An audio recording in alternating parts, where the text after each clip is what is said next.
Good day everyone. So my chosen article is about dynamics of logging in Solomon Islands, the need for restoration and conservation alternatives. These pictures shows how Solomon Islands manage their natural resources. So here are some problems that arises during natural resources allocation. First is economic interest, wherein logging has been a major contributor to the economy of Solomon Island, and because of this, native landowners were encouraged to practice logging in their area as a means of quick financial gain.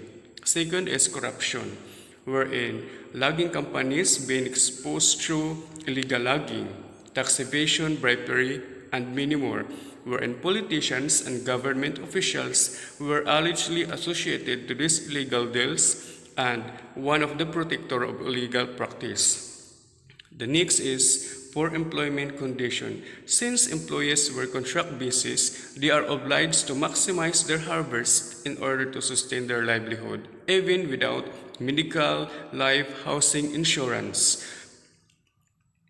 And the next is high forest accessibility. Loggers offers cash to the landowners to access roads. In this way, they can both illegal and legal logging without being caught. The next is resources limitation.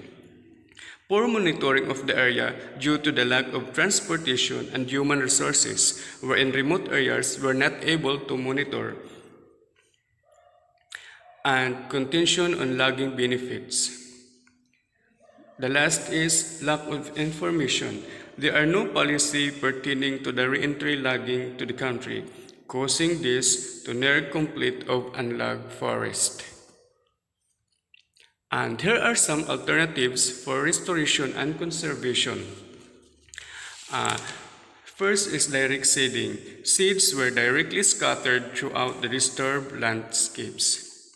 Another is artificial purchase. In this way, to help the seed availability in open areas where bird dispersal is limited by the lack of trees. Another is selective logging. It is a kind of practice of cutting down of a few species of trees while leaving the rest intact and unharmed. And the next is natural regeneration, where this technique that is both economic and ecological, when it creates the forest to become rich in biodiversity without the human intervention.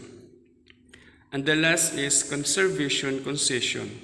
The purpose of this alternative is to extend the protected areas and managed by the national government or private sector that involves payment coming from the conservation organization in order to preserve the species diversity in the area.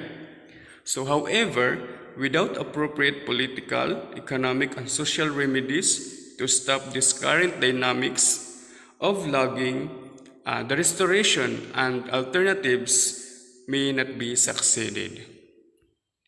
That's all. Thank you.